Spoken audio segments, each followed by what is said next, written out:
विद्यार्थी मित्रों मजा में हशो बधा। मित्रों आज आपणो टॉपिक है विद्युत विभाजननी जथ्थात्मक अथवा मात्रात्मक बाबतो। विद्युत विभाजन ने आपणे चर्चा करता था, एना अंदर आपणे टॉपिक ये बात करी कि विद्युत विभाजन थी प्राप्त थती निपजो कई है, एना विषे आपणे बे लेक्चर विडियो लेक्चर बनाया, जेमां एनोड पर कई निपज मळशे, कैथोड पर कई निपज मळशे, एना विषे आपणे पूरी बात करी। जे विद्यार्थी मित्रों हजू ए लेक्चर अभ्यास ना कर्यो होय तो आपनी चेनल जेएम अरोड़िया जे छे एना पर सर्च करशो तो त्यो आपने विडियो लेक्चर मळशे। हवे मित्रों आज आपने बात करवानी छे कि एनोड पर अने कैथोड पर जे निपजो मळे छे ए केटला प्रमाणमां मळे छे, एमनुं वजन केटलुं छे अथवा कोई वायु होय तेनुं कद केटलुं छे, एना विशेनी आज आ टॉपिक अंदर आपणे बात करवाना छे। क्लियर छे? तो विद्युत विभाजन जथ्थात्मक बाबत विषे सौ प्रथम कोने बात करी तो माइकल फेराडे।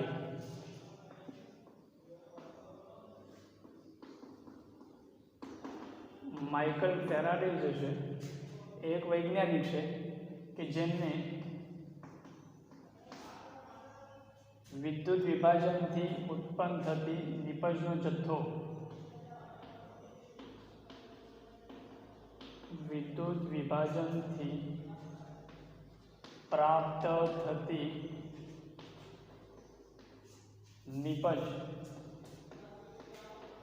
निपजनो जथ्थो अने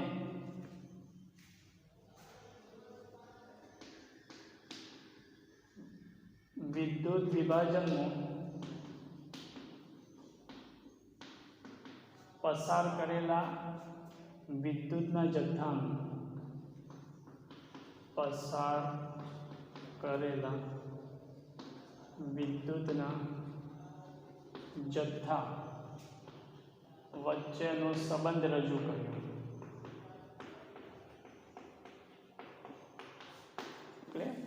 तो जथ्थात्मक बाबतना अंदर वैज्ञानिक है माइकल फेराडे।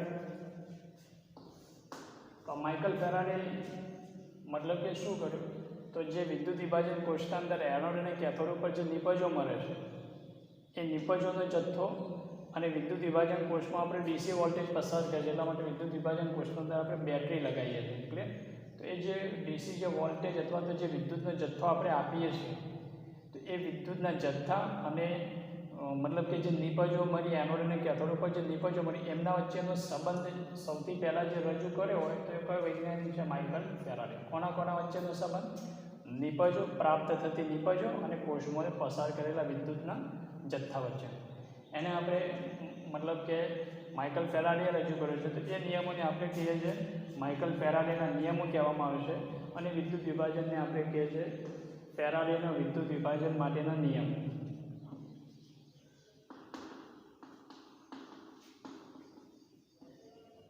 विद्युत विभाजन ना नियम।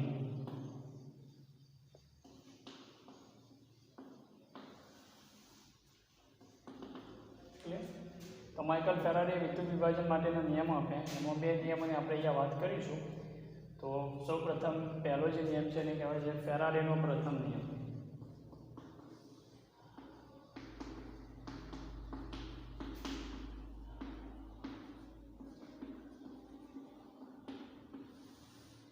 तो मित्रों नियम पण याद राखवानो छे, ए नियमों परथी आपणे सूत्रों पण बनावीशुं, ए सूत्रोने पण ध्यानमां राखवाना छे कारण के एक्जाम्पल में सूत्र आपणे मददरूप थशे। तो सौ प्रथम फेराडेना प्रथम नियमनी वात करीए तो फेराडे प्रथम नियम जे छे एना माटे संबंध आप्यो डब्ल्यू चले छे क्यू। क्लियर? तो डब्ल्यू बराबर शुं? निपजनो जथ्थो अने क्यू बराबर विद्युतनो जथ्थो। क्लियर? हवे आना उपरथी आपणे नियम बनावीए कि विद्युत विभाजन कोष में प्राप्त थती निपजनो जथ्थो ए विद्युतना जथ्थाने समप्रमाणमां होय छे, जेने आपणे फेराडेनो प्रथम नियम कहीए छीए। क्लियर? आना उपरथी नियम आपणे लखीए विद्युत विभाजन कोष में विद्युत रूप વિદ્યુત ધ્રુવ પર પ્રાપ્ત થતી નિપજોનો જથ્થો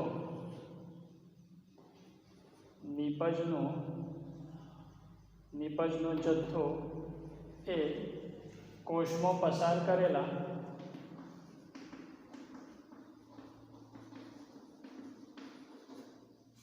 વિદ્યુતના જથ્થાને સમપ્રમાણમાં હોય છે.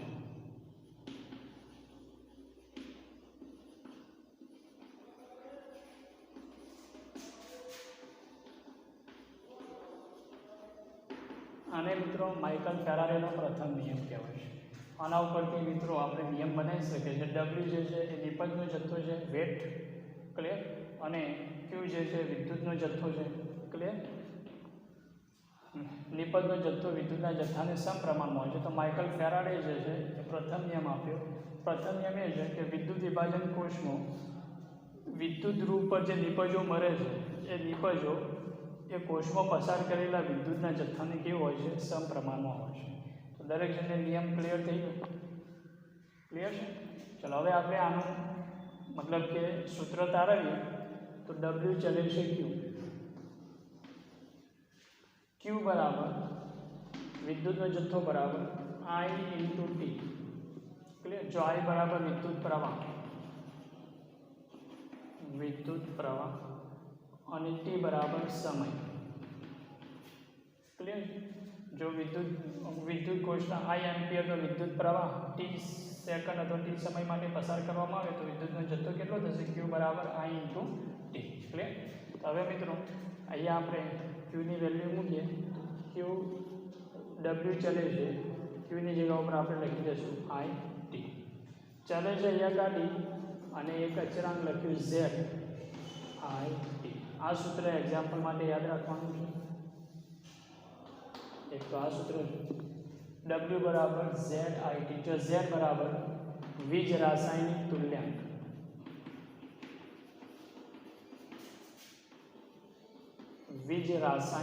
તુલ્યાંક, ક્લિયર છે? આ પોઈન્ટ આટલા સુધી ક્લિયર થઈ ગયું છે. W બરાબર Z I ટી. W નિપજનો જથ્થો, Z વીજ રાસાયણિક તુલ્યાંક, I બરાબર શું? વિદ્યુત પ્રવાહ અને ટી બરાબર સમય, ક્લિયર.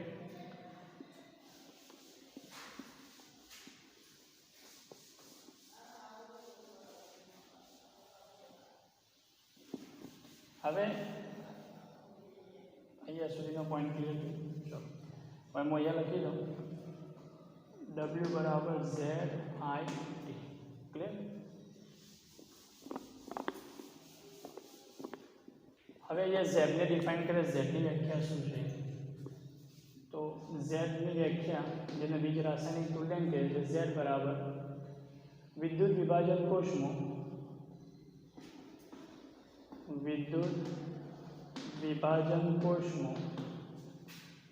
એક કુલંબ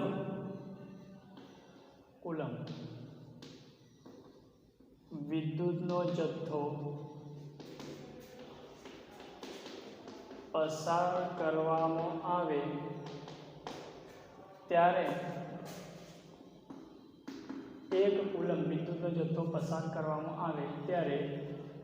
વિદ્યુત ધ્રુવ પર ઉત્પન્ન થતી અથવા તો પ્રાપ્ત થતી નિપજના ગ્રામમાં વજનને Z કહે છે. એટલે આ Z ને ડિફાઇન કર્યું. Z બરાબર શું? દાખલા તરીકે અહીંયા W ચલે છે, Q છે, તો W બરાબર ZQ. Z ને કરતા બનાવો તો W અપોન Q. તો ધારો કે Q બરાબર આપણે એક કુલંબ લઈ લઈએ તો એ વખત જે વજન હશે કોના બરાબર હશે? Z બરાબર. અહીંયા Q બરાબર એક કુલંબ લો તો Z કોના બરાબર થઈ જશે? W બરાબર થશે W એટલે કે વજન. તો એ જ વાત કરીએ આપણે કે વિદ્યુત વિભાજન કોષમાં એક કુલંબ વિદ્યુતનો જથ્થો જ્યારે આપણે પસાર કરીએ, એક કુલંબ વિદ્યુતનો જથ્થો પસાર કરીએ એ વખતે જે નિપજનો જથ્થો મળશે ગ્રામમાં, એ જથ્થાને આપણે શું કહેશું? Z કહેશું. ક્લિયર છે દરેક જણ? બીજો પોઈન્ટ અહીંયા EQ એને કહેવાય છે રાસાયણિક તુલ્યાંક અથવા તુલ્ય દર. રાસાયણિક તુલ્યાંક જે રીતે કહેવાય આને આપણે કહીએ છીએ વીજ રાસાયણિક તુલ્યાંક. ક્લિયર? અથવા અહીંયા તુલ્ય દર. તો ઇક્યુની વ્યાખ્યા, કારણ કે સૂત્રમાં આપણે એને એડ કરવાના છે, તો સૂત્રમાં અહીંયા લખું આની વ્યાખ્યા કે વિદ્યુત વિભાજન કોષમાં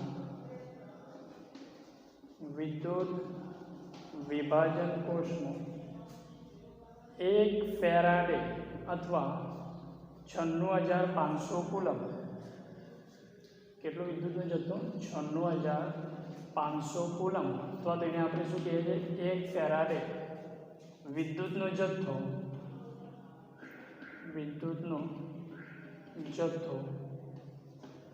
પસાર કરવામાં આવે ત્યારે પ્રાપ્ત થતી નિપજો એ તુલ્ય દરને સમાન હોય છે. તો તુલ્ય દર જેટલી હોય, નિપજો એ તુલ્ય દર જેટલી હોય છે તેને આપણે શું કહીએ છીએ? ઇક્યુ કહીએ છીએ. દેન શાંતિથી બે પોઈન્ટને પહેલાં સમજો. ક્લિયર? ઝેડ કોને કહીએ છીએ? કે વિદ્યુત વિભાજન કોષમાં વિદ્યુતનો જથ્થો કેટલો પસાર કરીએ? ફક્ત 1 કુલમ વિદ્યુતનો જથ્થો પસાર કરીએ 1 સેકન્ડ માટે. ક્લિયર? તો એને આપણે કહીએ છીએ ઝેડ કહીએ છીએ વીજ રાસાયણિક તુલ્યાંક કહીએ છીએ. અને ઇક્યુ કોને કહેશું? રાસાયણિક તુલ્યાંક કોને કહેશું? કે વિદ્યુત વિભાજન કોષના અંદર 96,500 કુલમ, અહીંયા 1 કુલમ છે વિદ્યુતનો જથ્થો, અહીંયા કેટલો પસાર કરવાનો? કે જ્યારે વિદ્યુત વિભાજન કોષના અંદર 96,500 કુલમ વિદ્યુતનો જથ્થો અથવા તો 1 ફેરાડે જેટલો વિદ્યુતનો જથ્થો પસાર કરીએ એ વખતે જે નિપજો મળશે કોના બરાબર હશે? તો તુલ્ય દર બરાબર હશે.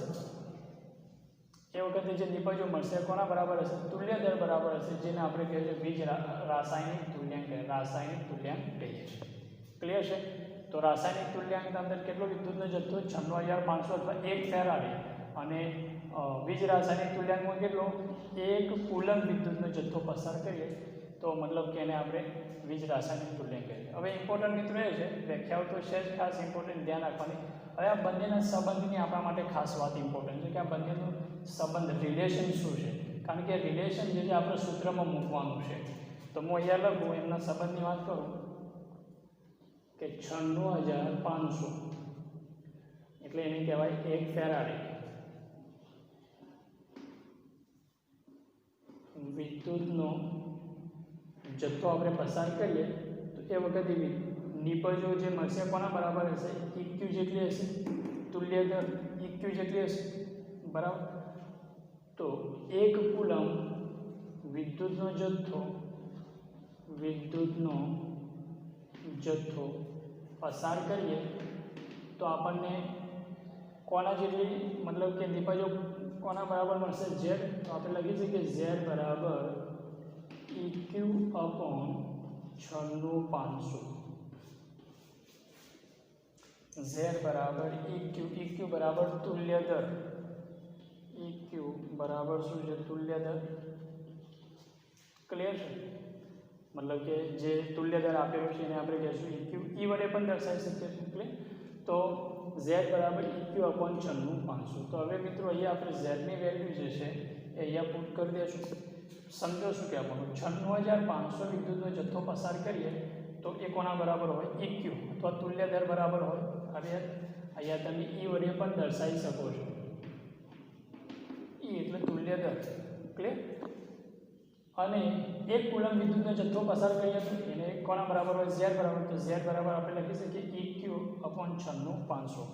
તો મિત્રો હવે અહીંયા સૂત્રના અંદર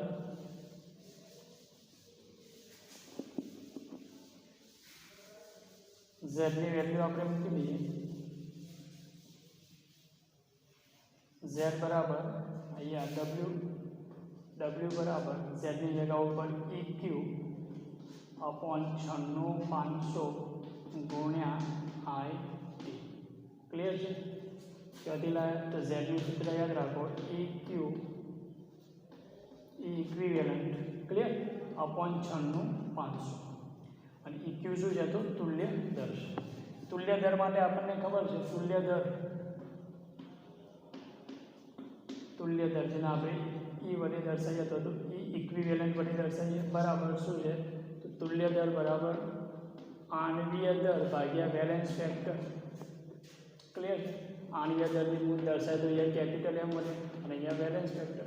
તો અહીંયા તુલ્ય દરની જગ્યા ઉપર આપણે આણ્વીય દર લખીએ તો W બરાબર M અપોન વેલેન્સ ફેક્ટર ગુણ્યા 96,500 ગુણ્યા અહીંયા I ઇન્ટુ T.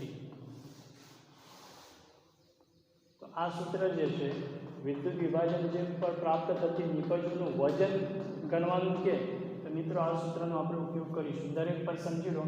M શું છે? આણ્વીય દર, I વિદ્યુત પ્રવાહ, T સમય, વેલેન્સ ફેક્ટરની આપણે વાત કરીએ થોડી અને 96,500 ક્લિયર છે. જો I એમ્પિયરમાં હોય અને સમય જે છે એ આપણે સેકન્ડમાં લઈએ ક્લિયર તો W આપણે શેમાં લખીશું? ગ્રામના અંદર. મતલબ જાણે બી એક્ઝામ્પલ કરીશું તો જો સમય કલાકમાં આપ્યો હશે તો આપણે શેમાં કન્વર્ટ કરી દઈશું? સેકન્ડમાં કન્વર્ટ કરી દઈશું. સમય સેકન્ડમાં લેવાનો, I શેમાં લેવાનું? એમ્પિયરમાં લેશું. જે વજન આવશે શેમાં લખીશું આપણે? ગ્રામ. હવે અહીંયા મોલ ગણવાનું કે તો મોલ માટે અહીંયા M આણ્વીય દરને છેદમાં લઈ લો તો અહીંયા W અપોન M બરાબર અહીંયા શું? IT વેલેન્સ ફેક્ટર ગુણ્યા 96,500 બરાબર. અને W વજન ભાગ્યા આણ્વીય દર એને આપણે કહીએ છીએ મોલ. ક્લિયર થઈ ગયું? તો આ મોલ માટેનું સૂત્ર થઈ ગયું, આ વજન માટેનું સૂત્ર થઈ ગયું. ક્લિયર થઈ ગયું?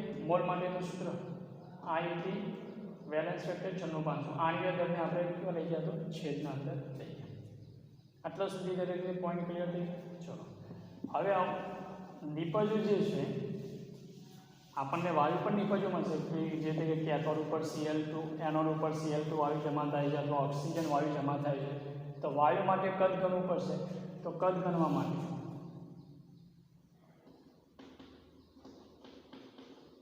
તો એના માટેનું સૂત્ર PV બરાબર NRT. કદને આપણે અહીંયા કરતા બનાવીએ V બરાબર NRT upon P clear. V N બરાબર N એટલે મોલની કિંમત આ મૂકી દઈએ તો સૂત્ર બનશે I અહીંયા T ગુણ્યા અહીંયા RT આ તાપમાન છે અને છેદમાં શું છે? P અને અહીંયા આવશે ગુણ્યા વેલેન્સ ફેક્ટર ગુણ્યા 96,500 ક્લિયર થઈ ગયું? મોલ બરાબર તો મોલ બરાબર શું? તો મોલ બરાબર IT વેલેન્સ ફેક્ટર ભાગ્યા 96,500 તો IT ગુણ્યા R કેપિટલમાં T. આ T એ તાપમાન છે ક્લિયર, P દબાણ છે, વેલેન્સ ફેક્ટર ગુણ્યા 96,500 તો આ કદ માટેનું સૂત્ર થઈ ગયું. કારણ કે એનોડ અને કેથોડ ઉપર જો કોઈ વાયુ મળતો હશે તો વાયુનું કદ ગણવું પડશે, ધાતુ મળતી હશે તો ધાતુનું વજન ગણવું પડશે ક્લિયર. તો પહેલાં મોલ ગણી લેના, મોલ ઉપરથી વજન ગણી શકાય છે, મોલ ઉપરથી આપણે કદ પણ ગણી શકીશું. આગળ બીજો પોઈન્ટ એ છે મિત્રો કે આપણને રકમમાં અમુક વાર કહેશે કે STPA ગણો, તો STPAનો સંબંધ આપણે લીધી દઈએ મોલ બરાબર V લીટર અપોન 22.4 આ સૂત્ર STPA મોલ. STPA આપણને પૂછે કે મોલ ગણવાનું કે તો મિત્રો આ સૂત્ર મૂકીશું STPA મોલ બરાબર V જે કદાચ લીટર ભાગ્યા 22.4 અથવા આપણને મેથડ ખબર છે કે 1 મોલ બરાબર મતલબ કે 22.4 લીટર, તો જેટલા મોલ આપણે ગણ્યા હોય એટલા મોલ બરાબર કેટલા લીટર થાય. તો STPA ગણવાનું કે તો આપણે આનો ઉપયોગ કરીશું. ક્લિયર છે પોઈન્ટ? આટલા સુધી પોઈન્ટ દરેકને ક્લિયર થઈ? ચલો સરસ. હવે વાત કરું વેલેન્સ ફેક્ટરની.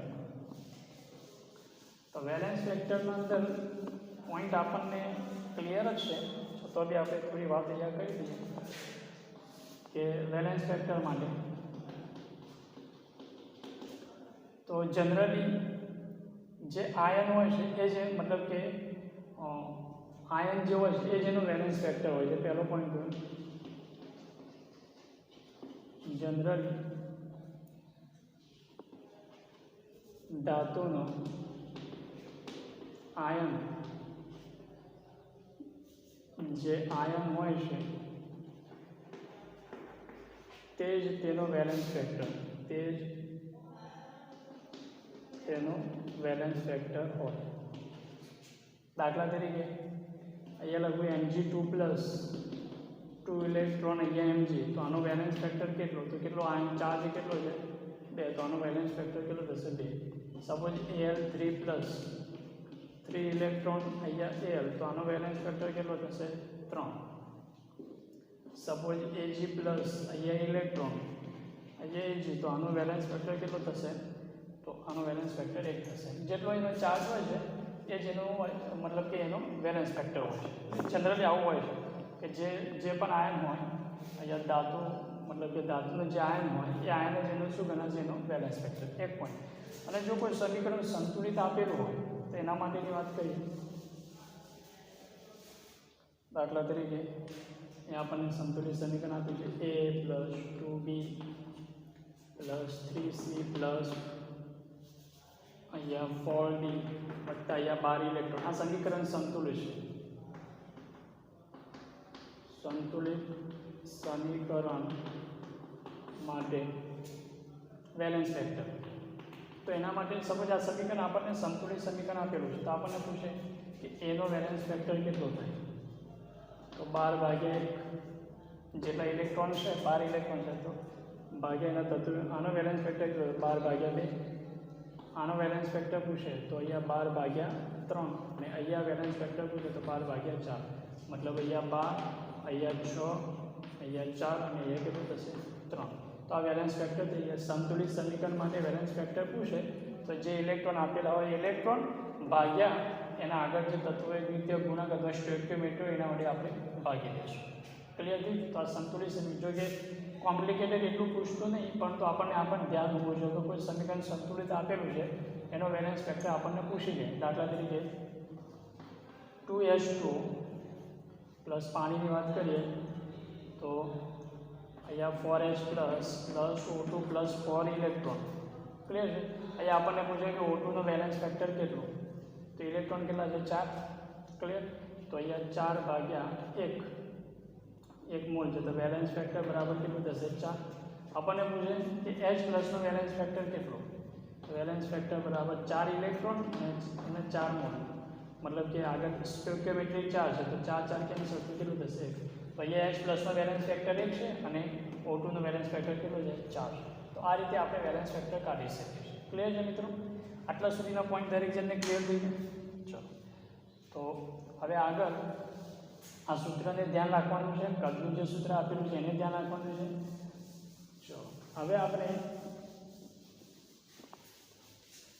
કોષની જે ધ્યાનમાં રાખવાનું છે, કોષ ક્ષમતા, જેને મીટા વડે દર્શાવીશું. તો એના માટેનું સૂત્ર છે કોષ ક્ષમતા મીટા બરાબર નિપજનું પ્રાયોગિક મૂલ્ય ભાગ્યા નિપજનું સૈદ્ધાંતિક મૂલ્ય. ક્લિયર? અને ટકામાં પૂછે કોષ ક્ષમતા જે છે એ આપણને કોષ ક્ષમતા ટકામાં, જેને આપણે પર્સન્ટેજ મીટા વડે દર્શાવીશું. તો અહીંયા આપણે લખીશું નિપજનું પ્રાયોગિક મૂલ્ય ભાગ્યા નિપજનું સૈદ્ધાંતિક મૂલ્ય ગુણ્યા ટકામાં હોય તો અહીંયા કેટલા મૂકવાના? 100 મૂકવાના. ક્લિયર છે? હવે આપણે પ્રાયોગિક મૂલ્ય કરવું છે, સૈદ્ધાંતિક મૂલ્ય આપણા જોડે છે, તો આપણે પ્રાયોગિક મૂલ્યને કરતા બનાવીએ તો નિપજનું પ્રાયોગિક મૂલ્ય બરાબર નિપજનું સૈદ્ધાંતિક મૂલ્ય ગુણ્યા n. જો ટકામાં લખો અહીંયા, મતલબ નીટાને જો ટકામાં લખો તો છેદમાં કેટલા લખો 100, અને જો ટકામાં ના લખો તો પછી ખાલી શું લખો અહીંયા એમ. ક્લિયર? જો મારે ટકામાં લખવું હોય તો અહીંયા છેદમાં શું લખું 100. તો આ એક સૂત્ર છે જેને ધ્યાન રાખવાનું. આનો કઈ રીતે યુઝ? દાખલા તરીકે આપણને રકમના અંદર કોઈ એક ધાતુ છે નિપજ છે એનું વજન કરવાનું કીધું. તો દાખલા તરીકે આપણે વજન સપોઝ અને એપ્લિકેશન શું છે એ તમને કહી દઉં. સપોઝ અહીંયા વજન દાખલા તરીકે 8 ગ્રામ આવ્યું અને રકમના અંદર એને કંઈ પણ દીધું કે કોષની ક્ષમતા 80% છે. કોષ ક્ષમતા 80% છે. તો પછી આપણે આ જે ડબલ્યુ આવ્યું જે ગણ્યું છે 8 ગ્રામ આવ્યું છે, તો હવે આપણે ગણવું પડશે કોષની ક્ષમતા 80% છે. તો અહીંયા પ્રાયોગિક વજન નિપજનું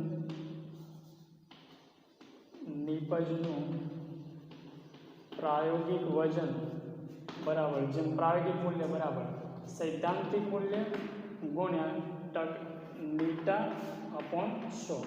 તો કેટલું છે અહીંયા આ નીટા કેટલું તો 80% ભાગ્યા અહીંયા 100. આ રીતે મતલબ કે આપણે સોલ્વ કરીશું દાખલા. એ રકમમાં આપેલું હશે. ક્લિયર? તો એ રકમનો ઉલ્લેખ કરેલો હશે. તો જે વજન આપણે આવ્યું જે બી મૂલ્ય આવ્યું એ પછી જેનું બી પૂછે તો એનું વજન અથવા જે કદ આવ્યું એ કદને આપણે એની મતલબ કે કોષની ક્ષમતા વડે ગુણી દઈશું તો આપણને જે પ્રાયોગિક મૂલ્ય માગેલું છે આપણને મળશે. ક્લિયર? પોઈન્ટ આને સૂત્રને ધ્યાન રાખજો. જેને આપણે એક્ઝામ્પલ ગણીએ એટલે પોઈન્ટ તમને એકદમ ક્લિયર થઈ જશે. ક્લિયર? ફેરાડેનો પ્રથમ નિયમ પૂરો થઈ ગયો. હવે ફેરાડેના પ્રથમ નિયમ પછી ફેરાડેનો બીજો નિયમ. તો હવે મિત્રો ફેરાડેનો બીજો નિયમ. તો બીજા નિયમની વાત કરીએ તો બીજા નિયમના અંદર આપણે એનું વિધાન લખીએ કે કયું સ્ટેટમેન્ટ છે એનું. તો અહીંયા 2 કે તેથી વધારે વિદ્યુત વિભાજન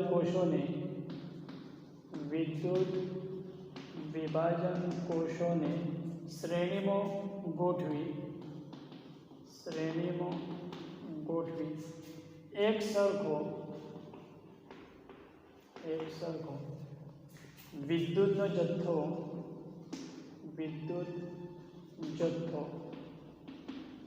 પસાર કરવામાં આવે ત્યારે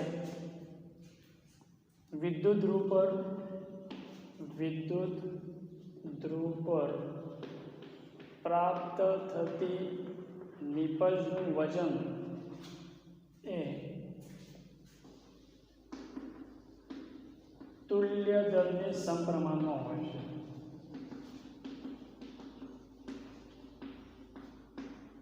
ક્લિયર? આ થઈ ગયો મિત્રો ફેરાડેનો બીજો નિયમ. કે આ રીતે કોષ હોય, આ કોષોને આપણે શ્રેણીમાં ગોઠવીએ. આ વિદ્યુત વિભાજન કોષ, આ બીજો વિદ્યુત વિભાજન કોષ. ક્લિયર? તો આને આપણે આ રીતે શ્રેણીમાં એકબીજા સાથે ગોઠવીએ. તો શ્રેણીના અંદર ગોઠવી અને એક સરખો એના અંદર વિદ્યુતનો જથ્થો જેને આપણે પસાર કરીએ તો એ વખતે જે વિદ્યુત ધ્રુવ પર જે નિપજો મળશે એ કોના બરાબર હશે? એના તુલ્ય દર બરાબર હશે. જે નિપજ મળતી હશે તો એ નિપજનો જે તુલ્ય દર હશે એના બરાબર હશે. તો અહીંયા આપણે લખીએ મતલબ કે ગાણિતિક સ્વરૂપ આપીએ તો વિદ્યુતનો જથ્થો સમાન છે. ક્યુ સમાન, ક્યુ એટલે વિદ્યુતનો જથ્થો, ક્યુ સમાન એટલે આઈટી. ક્યુ બરાબર શું છે? તો ક્યુ બરાબર આઈટી અને વિદ્યુતનો જથ્થો સમાન છે તો આપણે અહીંયા સમાન લઈ લઈએ. તો આપણા જોડે સૂત્ર છે W is equal to E. Clear? W is equal to E IT પછી અહીંયા વેલેન્સ ફેક્ટર 96500. ક્લિયર છે? W બરાબર E IT 96500. હવે બે કોષ લઈએ તો બે કોષ માટે એકને કહી દઉં W1 અને E1 કહી દઉં અને બીજો કોષ W2 તો એને આપણે કહી દઈશું E2. અહીંયા IT 96500. આ સૂત્ર તો છે જ આપણને ક્લિયર. હવે IT એટલે શું? ક્યુ. અહીંયા પણ IT એટલે શું? ક્યુ. તો ક્યુ કેવો છે? સમાન છે. એક સરખો વિદ્યુતનો જથ્થો એટલે ક્યુ બરાબર ક્યુ અહીંયા સમાન છે. આ તો કેન્સલ થઈ જશે. 96500 અહીંયાથી કેન્સલ થશે. તો અહીંયા W1 બરાબર E1 અને W2 બરાબર શું થશે? E2 અને બંનેનો ગુણોત્તર આપણે લઈએ તો W1 અપોન W2 બરાબર E1 અપોન E2. જો E બરાબર શું છે? તો તુલ્ય દર. ક્લિયર છે? અને આપણે આમ પણ લખી શકીએ W1/E1 બરાબર W2/E2. તો આ થઈ ગયો ફેરાડેનો બીજો નિયમ. W1 વજન છે, પહેલા કોષ જે છે એનું વજન, આ પહેલા કોષનું તુલ્ય દળ. W1 એ E ને સમપ્રમાણનો હોય છે આમ કહેવામાં આવે છે. મતલબ W ચલે છે E શું છે? તો E બરાબર તુલ્ય દર.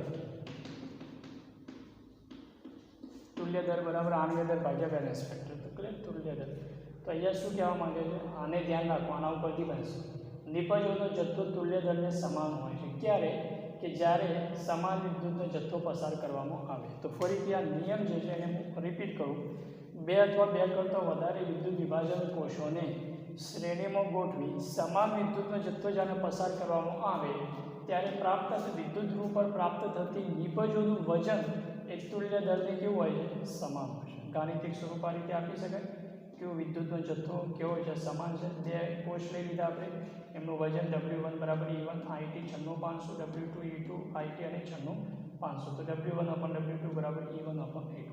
તો ન્યુમેરિકલના પોઈન્ટ ઓફ વ્યૂથી એટલું ઇમ્પોર્ટન્સ છે નહીં, પરંતુ આનો નિયમ આપણને એક્ઝામમાં પૂછી શકે છે કે ફેરાડેનો બીજો નિયમ લખો અને સમજાવો. તો આપણે આ રીતે એને સમજાવી શકીએ છીએ. ક્લિયર છે મિત્રો?